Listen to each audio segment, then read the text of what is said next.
it's important that one of the basic messages that we should all have today, which seems to be all of you should have. If you're here tonight, you're here because you have this already in mind. But this is a characteristic of the Christians, and that is that we do not care. We are not influenced by. We are not feeling deprived by not having the lifestyle of all those around us, right? The people who are going on trips to, get on the plane and flying across the country to go to some beach or whatever it might be. I mean, I don't need to enumerate them. Whatever that lifestyle is that is glamorous, that is seen as, to be sought after, that's exactly what Christians who are struggling could care less about, right? Do not care. Do not pursue it.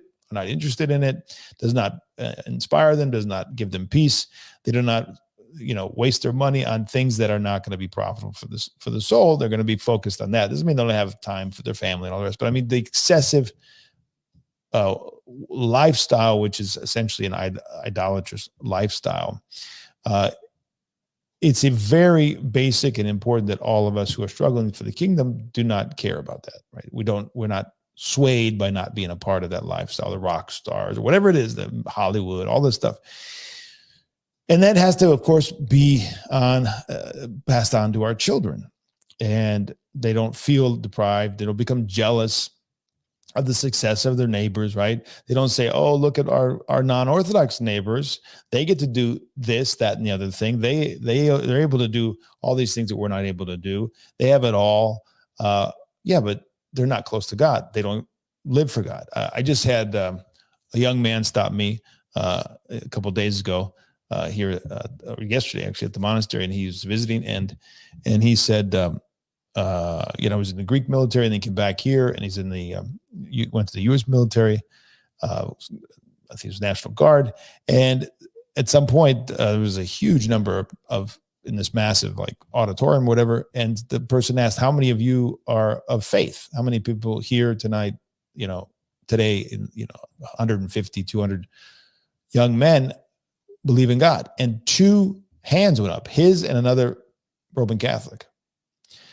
And it was just very startling for him because he was in Greece where he said everybody is Orthodox and the priest is right there with the military, and they're going to church. And now he was sitting there with the National Guard, and there was 2 hands that went up out of hundreds. And so that is the reality increasingly throughout the American and Western world. So it is essential that there's if you're going to live for the kingdom and you understand what's at stake, that's the last thing you want to do is to be a part of that. And so you walk away, and that's essential, right? If you're going to survive, you have to just disdain that and not be jealous of it and not seek after that. And that's how the faith and trust is cultivated, when you deny all that, right? If you try to have that and be a good Christian, you will fail. You will not make progress in the spiritual life.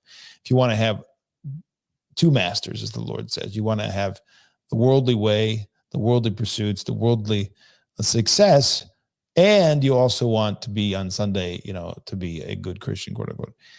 And we're talking about desires, and we're not talking about occasionally going, to some event. We're talking about a way of life and desires to be like the world, right? So